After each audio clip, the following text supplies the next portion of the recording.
So, a lot of us have heard about this boom in artificial intelligence and all the technologies that surround it, but many of us are skeptical about entering this professionally.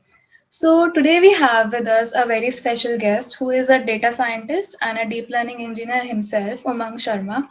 So, hi Umang, welcome to this episode of the Tech Catch Up Show, a nerd for tech originals. Hello, Manasvita. Thanks for having me and good to be here. Yeah, thank you for coming.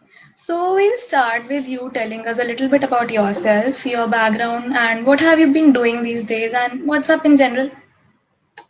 Sure. So I'll start with answering all the questions. So I've been doing data science in general, and that's what my passion, that's what I enjoy doing almost all my time. My That's background has amazing. been interesting actually. Yeah, my background has been a bit an array of journey.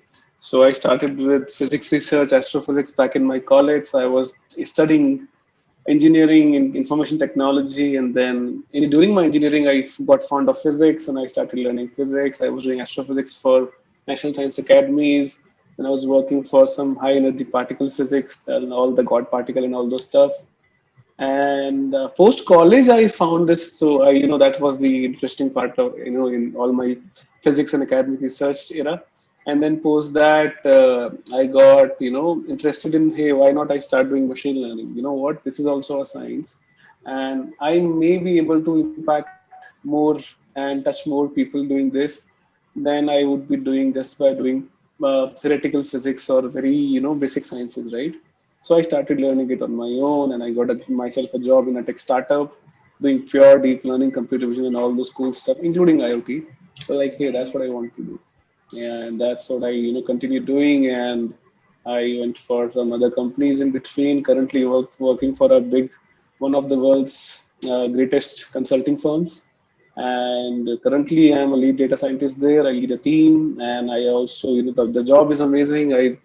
I built really cool stuff, starting from anything, doing a lot of deep learning, using 16 GPUs in one point of time, and insane amount of compute, reading research papers, applying research papers, and also presenting my results. So yeah, its combination itself is pretty good. And yeah, it's just and about in general, what's up in general. Well, we are all stuck at homes right now, and working at our home offices. So yeah, that's what's up right now. It's nice of you to answer all the questions sequentially.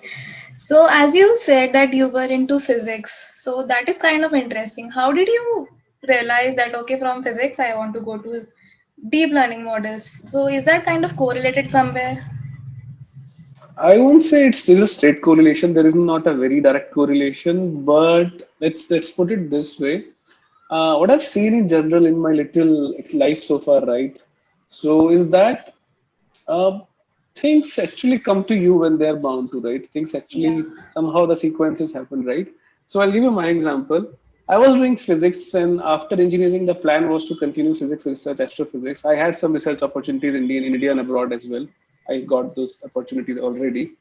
And but then when I spoke about it to people, including my parents, and we realized this career is going to take maybe more than a decade to get a get finally make a job. I'll tell you why. So you start with a PhD in physics, right? That's like 5 to 6 years down the line. Then you have to do something called postdoc. That's another 4 or 5 years of postdoc. So you basically spend 10 to Yeah. 11 years just roaming around. So then we thought, okay, why don't we try something short term, right? So and the ultimate love was for the maths and to be able to connect those, something that you learn in school to be able to connect that into real life. I thought maybe let's try this machine learning thing and it wasn't that big of a boom as it is these days.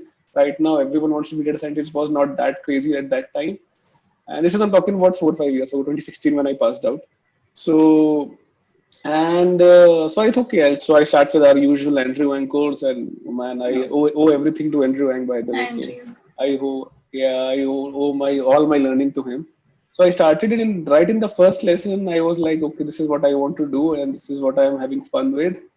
And I was not very good at coding actually. So during college, since I was doing a lot of physics and all those things, right? So even coding wasn't that much fun at that time. So, people usually start with, so I never even dreamt of being a software engineer or a deep learning engineer as such. it's just the dots connected, and I kept on finding my passion, and I'm still having fun. It's been 3 4 years doing this job now, doing this. Actually, I have been doing machine learning deep learning for close to 5 years now, but I'm still having fun. I don't think there is any day I'm getting bored or anything like that. So it's still fun, a lot of things to learn. That's the part I would like, yeah. Yeah, that is the best. If you love and are passionate about your job, that would be the ideal situation for anyone. So, calculus kind of brought you with to machine learning, right? Physics also involves a lot of calculus, and machine learning also involves a lot of calculus. So, like you mentioned, there wasn't a boom at that time, like 4 years ago. But right now, we see, like in my own college, I see a lot of students doing courses on machine learning, deep learning, NLP, and everything. And they're kind of confused. Like, is that what it takes to be a data scientist? Is that all? Like, I'm sure there's going to be much more. It's a very vast field, but you can elaborate on it better. I'd say it takes a lot. It's not just one or two courses, or you cannot just do a course or two, learn some Python, and hey, I am a data scientist now. I don't think that works that way. I would say it's a continuous process. It's slightly easier to get your first break.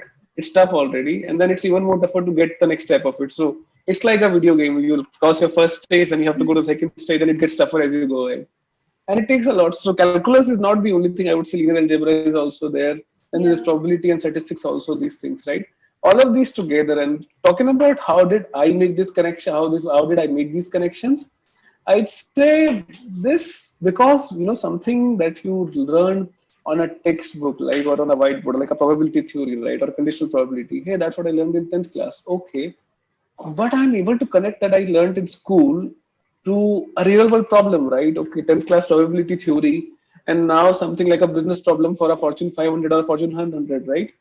And I'm able to connect these two. I think that's an amazing feeling. You are able to impact a lot using these basic principles of science. That's what brought me into this. That's what I would say is my I think is right. Yeah. Okay. So like today, if you when you hear the word data scientist, I personally get a lot of. I feel good about it. Like when we type data scientist on YouTube, their interviews come up with headings like interview with a real life data scientist, and you're here and you're one actually. So what does it feel to be one? Like what does your day look like overall when a working day? Right, sure. So I think the term data scientist, right? So I think first I'd like to clarify the job could mean a lot of things, by the way. So I'll give an example. A lot of companies call data scientists to the people who are just doing SQL queries and analyzing stuff and showing their results. Yeah, it's a lot of very big companies call these people as data scientists too. Okay. So not every data scientist job is doing machine learning and deep learning. A major chunk of them are mostly into analytics, getting the data right, finding the patterns, presenting those areas, helping the product go up in the market. So that's a lot of data science job, by the way. But fortunately, I am into a different job. I am into a job where I do machine learning, statistics, deep learning, all the cool stuff every day at my job. Talking about how does my day look like, right? So day starts with the usual, starting with your team, catching up with your team. Okay, this is what day looks like. This is what we'll be working on. Discussing. Okay, this is what you will do. This is what I'll do. This is what everyone will do. The usual, routine stuff, right? But now that the fun starts is when you have to start. So it depends, right? If you are in the beginning of the project, you have to meet with the client and you have to understand the requirements. What's the business problem? Okay, what exactly do you want to do? So that part takes a lot, and that's a fun part, by the way, one of the fun parts. So you basically see what's happening. Hey, okay, that's a business problem, all right, but how do I solve it for you? What are the ways for it? That's what you think is at the second step. Then you try to connect. Okay, then you try to connect that business problem with your all the gyan of machine learning that you have in your head right now. So you try to connect those dots. Okay, that's the problem. Okay, that's the connection. And then begins the implementation planning, right? So you design an architecture. Okay, how does the whole system design would look like? The data would come like this. Model should run like this. Model should be deployed like this. Model should be retrained and all the part. And at the end of it, that's when you start implementing, and that's when all that stuff happens. So day is a mixture of a good amount of people skills, communication skills, understanding problems, solving problems, designing, and a lot of coding. Yes, because you have to code a lot. You have to code in Python. You have to code in PySpark. You have to do GPU computing and whatnot. So day is a good mixture of all these, and also and I think on some milestones, right, on deadlines, you have to present as well. So that I also emphasize a lot to be able to present very well. So spending a lot of time in creating good amount of slides and very rich content. Yeah. So that's amazing, actually. So, according to you, what would be some very essential skills that someone who's aspiring to be a data scientist or an ML engineer should have? Right. I think it's certainly important to be curious. That's a really big skill Yeah, that I have seen people get taking a lot of a lot ahead in life. And I would say just don't follow the shining spot right now, right? Everyone thinks it's a cool thing. Yeah, I'll just do this. I'll get those $1 million, $1 billion of packages and whatnot, right? That should be the reason to come in this job, in as per my humble opinion. Every successful data scientist or a machine learning scientist or an AI scientist I see, right, or an engineer I see, they started with something else, right? They started their people see what they are right now. People see they are making billions of dollars and whatnot. Oh my God, he's making millions. I am going to be like him.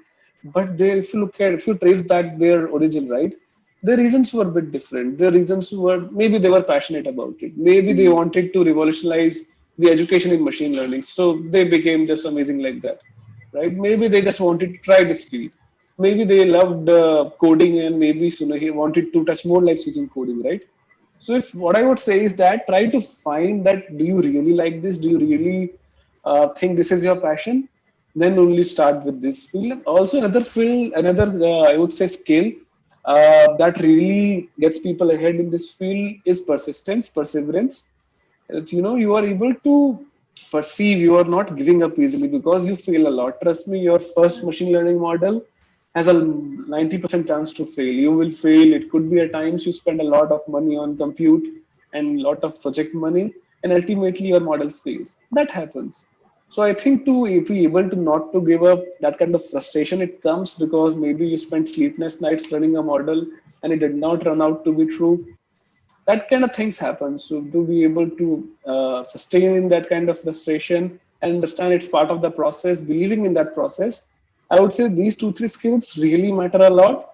All these Python SQL skills, I think anyone can Google, right? But these three yeah. skills, I would say, really make a good data scientist in my opinion so far. So passion and patience is really important. Yes, absolutely. Yeah. So, talking back to the student level, if what do you suggest? What should a student who's kind of interested in going in this field do? Like, should they start with the engineering jobs that are offered from college and slowly build up to the level of data science roles, or should they look for directly for such roles through maybe internships or something else?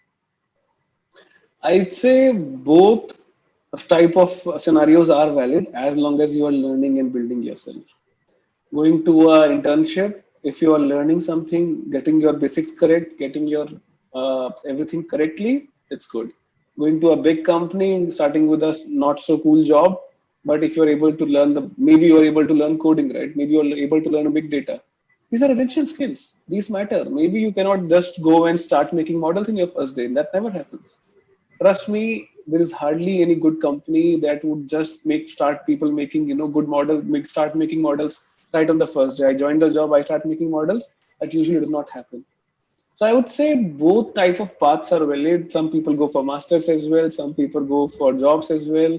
Some people just go for internships. I would say as long as the core is getting corrected, as long as the core is taken care of, your basics are getting well, you are learning skills, you are able to make sure that you are progressing on your in this area. I would say any of these paths are valid, but your only hunger should be to learn and be a sponge right now, absorb anything that's coming to you in this field, right? So as Absolutely. long as you are learning, you are making your core, making your building your own skill, building your perspectives, I would say any path is valid. Doesn't matter you are doing that in US, UK, India, or China, doesn't matter. No. How did you start with it? So as I said, right, I started with like as I came from physics, then started learning. So I have been a self learner by the way. So Yeah, whatever I have become in this field, it's all part of self learning. that's And amazing. I Thanks. So I'd say is that what I'd say is I think people should understand that their day is of two parts. Okay, so usually everyone around, most of the people around you would see is like they will do their job, they will do a 9 to 6 job, and then they'll just end their day. They'll spend some time, they'll do some Netflix, and then they'll sleep. Right? That's the usual sleep schedule looks like. I'm not saying it's right or wrong. I don't want to get into that. But what I'm saying is that if you're looking to build a skill, right, understand the second part of it. The day starts after you've done your job. After you're done with your job, right? After you're done with your last hour of your job, that's when the second part of the day starts. So I basically always have been using that time to actually study and build on myself, and also the weekends. So That's what I'm amazing. saying, trying to say is that always use this time and this little hard work every day, 1 or 2 hours in the weekday and most of your weekend. If you try this, right, if you put these hours in building your skill, learning basics, learning anything you want in this field, this is going to put you years ahead of anyone who's not doing this. That's just a simple way of putting it. This will put you so many years ahead, right? I don't think it's. I'll give you what about what's happening in the last 2 years, right? In the last 2 years, I actually started from machine learning like 2 years ago. Like maybe not machine learning I've been doing for years, but deep learning started I would say 2 3 years ago only. So last 2 years through this self study, through that second part of my day and weekends, I was able to read a lot of deep learning books. I was able to author a deep learning book that is getting Mm, published very soon. And okay. I was able to, yeah, so I was able to author a good, I would say, I hope a good book in deep learning. And it's getting published by a very world renowned publisher right now. And I did a lot of public speaking, did a lot of talks in deep learning, guest lectures at multiple all the big institutes of this country, and I'm going to deliver few soon. So that's happening. I have been able to do all that. How? Because I utilize my free time. I'm not saying you don't do Netflix, don't take a break. That's enough. That's also valid. You are humans, right? We all are humans stuck at homes right now. It's valid to take those breaks. It's valid to have a chill time as well. But my point being is that understand your second day. Don't take that for granted. Second part of your day. That's when you start to build your skill, and that's what builds a path for a great career ahead. That's what my opinion is. Yeah, that is actually a very interesting point that you talked upon. So, like you mentioned about your book, I was gonna ask about it actually. So, how was it writing? How was the experience? I would say it was tough, definitely, because it's not easy doing your, hours of your job every day. And I'm still into a traveling job, but I'm not traveling due to pandemic. But I used to Yeah. travel every month, so it wasn't easy, traveling. Then you have to do your job, traveling multi-city, and across the world and whatnot, and then writing a book as well. Then you have a deadline also. So publishers give you deadlines, right? You have to complete your chapter with this deadline. You have to complete the whole book by the deadline. It wasn't easy for sure, but you know what I'd say is that it's been amazing and it's done wonders for me. Why? Because starting a book was a very uncomfortable situation initially, right? And it's an uncomfortable situation for anyone, right? Yeah. Because you are authoring something, you have to write. And I'll give you an example. To write one page of a book, you have to write maybe 30, 40 pages of a topic to make that one amazing Mm. page of the book. It's like a masterpiece. It's like an art. You have to literally draw it. It's like you are trying to create a painting. You literally have to learn a lot and then try to channelize your thought picture and your thoughts into these. So what I'm trying to say is that initially 2 years ago this was an uncomfortable situation for me, that okay, I have to author a book on deep learning and it's not going to be easy. But I have read somewhere that learning only happens when you put yourself in uncomfortable situations. Because I was into that situation, because I had to follow that deadline, indirectly it built a discipline into me to read and learn a lot, read a lot of lessons, YouTube lectures, university lectures, read a lot of books to be able to write that book. So the learning for me and has been amazing. Even Andrew Yang says this, right? If you have to master a topic, always teach it to someone, and that's how you master a topic. That's what he's been also following, by the way, since his Yeah. college times. So I think I would say that to be able to learn and master your topic, just try to teach it to someone else, and you will have an amazing understanding of that. Be it through talks, lectures, writing a book, any of those things. These are uncomfortable, yet they make you a really good data scientist. Right? In general, that's what make you. That's amazing actually. And I'm sure your book would be helpful for a lot of people around who are interested in this community. So I know you love your job a lot, but do you think there's a downside to it as well? Like, is there any point that you feel uncomfortable, or just asking, like, do you think any negative about this? I would say negative, positive are usually subjective. What I like, what may not be liked with someone else, and what I don't like could be liked by someone else. But I'd say, um, let me put it this way: it applies to most of all the jobs in the world. Doesn't matter how interesting it is. This 9 to 6 can get monotonous. Don't expect it's going to be a amazing day every day because I've seen a lot of people here. It's going to be amazing. Some days I won't. It for most of the days it would be interesting, amazing. Some days can get a downside, and that's how the process works, and that's how the whole world works, right? It cannot be happy harmony every time. Some days would be there. Downside, I won't say a downside, but I would say the challenge in the job is to be able to be updated all the time. So you should be learning a lot, reading a lot, these things should be a continuous process. You cannot leave this. So if you are someone who was thinking that I'll get a first job and then I'll stop studying, I don't have to study anymore, I don't have to update myself anymore every day, I don't think this is the job for you. You have to learn, update yourself, be curious about things. You have to be curious why this is happening. Why is equal to mx plus c is using linear regression? Why not some other function? What's the meaning of bias? What's the trade-off? All those things, right? You have to be curious. If you are not doing that, right, it would be tough to sustain the job. It would be even tough to be a good data scientist in your job, even if you get one. That's what I would say. Yeah. So as you talked about being updated, so are there any particular mentors or some famous personalities around this domain whom you follow, or some blogs or articles or anything in general? I'd say always follow the top notch in the industry. So, Andrew Wang is there, Ian Goodfellow is there. These are really good people. Yeah. And Twitter is a very good place to follow these people, right? Because that's where most of the deep learning engineers, data scientists are active. Most of them are active there, not on LinkedIn, as you would expect. LinkedIn does not have a lot of these people active. And Twitter is a nice place to be there. And I think just following a habit like reading one article per week or a one research paper per week is going to help you in the long run. That's what my advice is to everyone, that if you're curious and learning something like that, every week you are learning new articles, and the scope is enormous. There's so much to learn. Like classification metrics, for example, we all know about binary classification, right? Precision recall. People think that's about it, right? Precision recall, area under the curve, and maybe F1 score, and then you are done. But no, recently I read about an article that actually gives you maybe 10 different classification Metrics. metrics. Yes, and there's much more to it. And I was amazed to read that article. It was really good. So that's what I would say, right? That there's a lot of places, lot of things to learn, and yeah, that's what I would definitely say. That be curious, read a lot of Medium for sure. Medium is a nice place to be, and people blog a lot there. So always follow the right people on Medium as well, and you would have a good, curious time learning. Yeah. Twitter and Medium are actually great platforms, and LinkedIn is getting a little bit generic today, these days. I mean, Correct. yeah. Yes, that's what I feel too. Yeah. Yeah.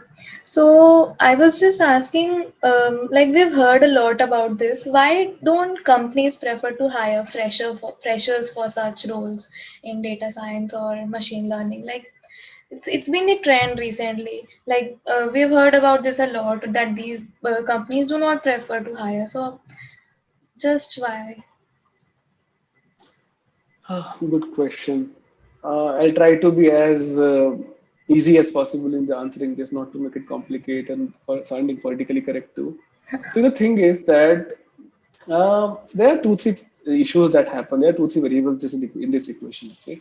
First is that the education system is not that amazing that you would expect people to uh, you know the systems itself, that I feel, is not that great that you would expect people to be amazing machine learning engineers straight out of the college. That's the first thing. And that's not I am saying that's I'm not saying that's just to say it because everyone likes to bash the system. It's not like that. I've seen people who have done mtechs. I've interviewed people who've done mtechs and from very good institutes, and when you ask them simple questions like this, right, they fail. They ask, even if you ask them mean, median, mod, they fail. because they say, okay, there was a course there, but I had to complete my assignments, I have to submit this and that, so I did not pay details to it. I just passed the course. So, and that's sad to listen, right? Because, and if you don't know that basics, it would be tough to have you here. That's the first thing. Second is that everyone, we cannot, the field itself requires a lot of industrial skills which you don't learn in college straight away. Freshers, I would say, people expect that, the right in the first day of the job, they'll start writing Python, they'll do this, they'll do that. That may not happen a lot. You may have to first figure out some SQL joins and get the data first, right? You have to clean the data.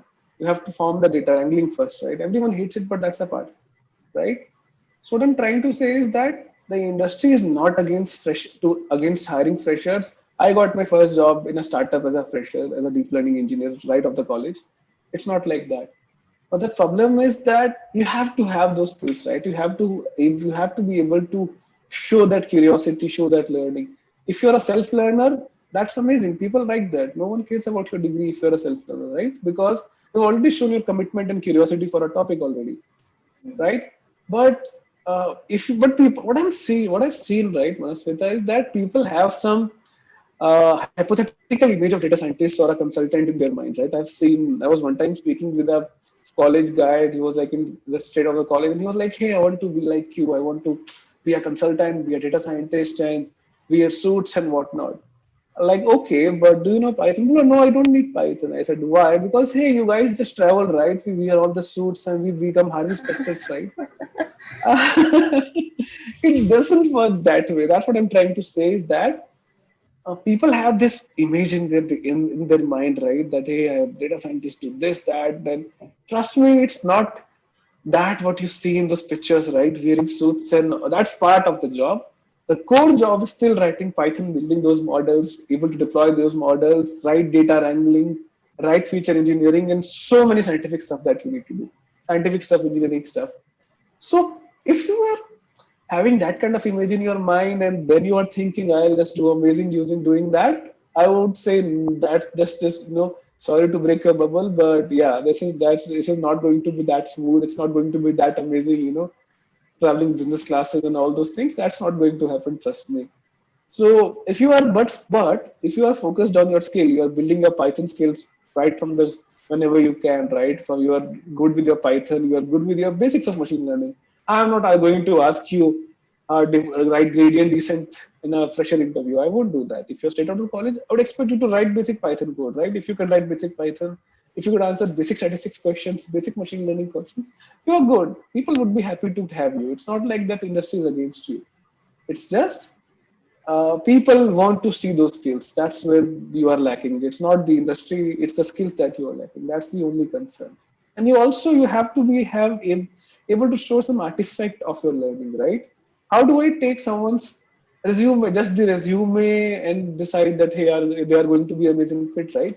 Do open source projects, do open source contributions, put them on GitHub, do Kaggle competitions if you have to learn.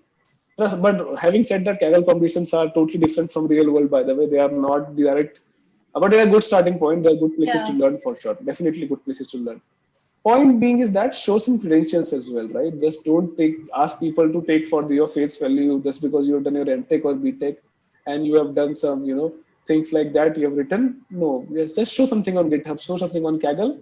Definitely will attract a lot of people. So practical knowledge is more important that you're saying, right? Yes, develop those skills that industry needs, right? Rather than developing something else, develop those skills. That's what matters. Absolutely. So, like you talked that there is a certain image about data scientists that's kind of real. Like I've seen people in my college as well saying these kinds of things. So, are there any more misconceptions that you'd like to debunk about being a data scientist or somebody else in the similar roles? I'd say the major roles are deep learning engineer, machine learning engineer, data scientist, data analytics, data engineers. 5, 6 roles in data world right now. Okay, and all of them are different, by the way. None of them is it's similar, exactly same to each other. All of them are unique roles. Talking about data analysts, right? People who are analyzing. So their job is not to do machine learning, by the way. They can, but ideally, an analyst, data analyst, is not expected to do a lot of cool, crazy deep learning or machine learning. If they're able to draw basic insights, good insights, able to get the data in and analyze stuff, they are good. And similarly, machine learning engineer is like a software engineer who does machine learning, and deep learning engineer is a software engineer who does deep learning. A lot of other skills that combine with them, but I'm not going to give you job description of all these roles. I'm trying to say is that be very careful about reading the job description. That's important. People generally think the misconception is that everyone just comes in the job and start making cool AI stuff. No, that does not. That's not the case. A lot of people spend maybe 6 months still doing SQL joins and getting the data right. Some people are spending a lot of time just getting their GPU compiled. By the way, they are just trying to get a GPU running. Some people are trying to still struggle with that. Yes, it happens, and some people are not even at this point. A lot of people are still looking at data and trying to figure out the patterns, and a lot of times clients won't even require you to do deep learning. The problem is simpler, can be solved with statistics also. Don't expect you will just start to get building, running those amazing GPUs, big GPUs, and I'll start to just try train that big model that DeepMind or Google does, and I'll just do that. No, that's not. That's a misconception. You won't be doing that straight away. So a lot of it depends a lot, kind of, a role you get in and what kind of projects you are getting in. It totally depends on that. And basics come in handy, trust me. So all those misconceptions that I'll just do an impact, I'll do a crazy AI model that will run on a million devices right to starting tomorrow. It's not. It's the top, but it takes a lot of time to reach there. So it's a process to reach there. And don't another misconception I would say is that it's a very most coolest job in the world and all those things. For me, it's cool. I like it. My teammates like it. For us, it's the coolest job in the world. We love it. But if you don't have any passion and you just want to do it because it's cool, it's the hot skill right now. It's the niche right now. I would suggest you may have to rethink your thing, right? Don't be amazed because everyone has been saying it's cool, it's highest paying. It's not like that. In any field, highest paying people are those who are top of their skills. Any field, doctors, lawyers, even software engineers, right? You see so many software engineers, but very less percentile of, or maybe top 5 percentile of them are getting highly paid. Later, all of them are not getting that much paid. So that's what I'm trying to say is that being a top machine learning, deep learning engineer, yes, can fetch you money, but trust me, only a top ones get it. So you have to be a level, get that level. It does not come straight away. It takes a lot. Idea being is that don't be amazed by this. Don't be just amazed by the job titles, data scientist, deep learning engineer, deep learning scientist. All that's fine, but if your core is not good enough, and not all of us are traveling everywhere, not all of us are wearing those suits, not all of us are presenting cool stuff, publishing cool stuff. There are multiple roles, as I said, right? 5, 6 different roles. Everyone is playing their role. No role is bigger or smaller than anyone. Every role is unique and different. And maybe you don't want to be a scientist. Maybe you want to be an analyst. That's what attracts you. Maybe you don't want to be a machine learning engineer. You want to be data engineer. You like making data pipelines. So you have to figure that out only by trying and understanding or speaking to people in these domains. Don't just take the designation or titles as they look. Titles don't make men, trust me. Their skills do. Their interest, their passion does. Right? Yeah. Absolutely. Yeah. So, tell us about something about some interesting projects you've done or worked on in the past few years. Right. So I tell you about my first project in this space, right? So I was working at a tech startup, and the job was that we were getting IoT videos. There was an IoT device in a public place, and they were getting real-time videos, not so high quality, right? So IoT device, you would expect it to be 4K videos, right? So it was getting amazing those low-quality videos. The first project was to classify the place as crowded, highly crowded, mediumly crowded, or empty. That was the first job. So looking at your video feed, classify if this place is crowded or not, or it's empty or whatnot, right? Simple classification, right? And this was a problem that I first solved, and then this was one of the things I did. Not it was cool at that time. I still say it cool. No, Then I it's think second cool. It's problem, still cool. right? So and then the second problem was to count the number of people in a video and classifying them. So all the facial recognition. This was an era of not deep learning, by the way. At that time, deep learning models were not that much in picture. They were only classical algorithms like hard cascades, hog classification. I don't think people these days would hear of them. But yeah, in 2015, 16 time, these were the coolest algorithms, Hog classification, and all these Viola Jones models, and these things were there. And recently, been doing a lot of cool stuff here. Classifying fraud in insurance, classifying claim fraud in insurance, recognizing objects from a drone video. You are getting a drone video. You are literally flying drones.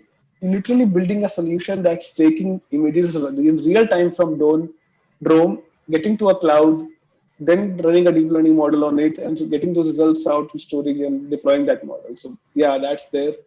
Also, a lot of stuff on able to predict and catch people who are doing wrong, right? People doing insurance fraud, insurance theft, people doing another kind of theft, people doing internet theft and whatnot, right?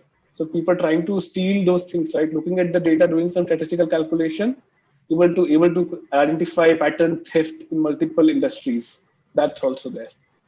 Right. So I've been lucky enough to work on multitude of things, starting from computer vision, statistical modeling, deep learning. It's my forte. I've been doing a lot of deep learning since my career, and a lot of it. Yes, some NLP as well. Done a lot of for a media client, a lot of insurance, news classification, and a lot of NLP stuff as well. So I've been lucky doing this. And yeah, I've been doing some cool stuff I cannot tell you about because these are proprietary stuff and very secretive research right now. But been doing some very cool research as well for the company. That's amazing. So you worked in a lot of domains, as I can see. So what about the future? Like, is there a particular opportunity or a problem that you'd like to tackle, or something you're looking forward to explore? Good question. I'd say ever since I learned about reinforcement learning, right, that's a problem I would say has been taking a lot of my attention. And I see a lot of people, DeepMind or OpenAI is doing amazing work in, Yeah. reinforcement learning. Trained, they have trained agents to play games. They have made autonomous helicopters and whatnot, right? So all the cool stuff is happening. I'd say to be able to solve a business's problem using reinforcement learning is certainly I would like to next is one of my interests. And definitely self-driving cars, right? We all love that's the cool part. Anything I think, not just cars, self-driving ships are happening, by the way, self-driving planes are happening, autonomous boats are happening, autonomous submarines are happening. So a lot of autonomous is happening. So that's also a very good area of interest to me. It's a shiny spot, yes, but I like it. But definitely reinforcement learning and something on these spots, definitely, I'd like to try next. But as I said, right, I love solving problems for businesses and able to connect my theory, my learnings to a business. So at any point of time, if I'm able to impact a business, impact a life, impact anything in general using my skills, that's a very satisfactory feeling. I don't think anything can match that feeling straight away. And doesn't matter what it takes. It takes deep learning, reinforcement learning, it takes statistics. I'm all in. Yeah, I recently saw a video about Elon Musk company Neuralink, and there was a monkey playing Bong. So that was kind of very interesting. Yes, it's amazing. Elon has been doing some good stuff. Yeah, you were saying. Yeah. So it was nice talking to you, Umang. It was very informative for us as well. I'm sure the viewers will find it very interesting. So I hope I, so. yeah, thank you for coming with us and thank you for joining. Sure, Manaswita. Sure, sure. Thank you. You have a good day and take care.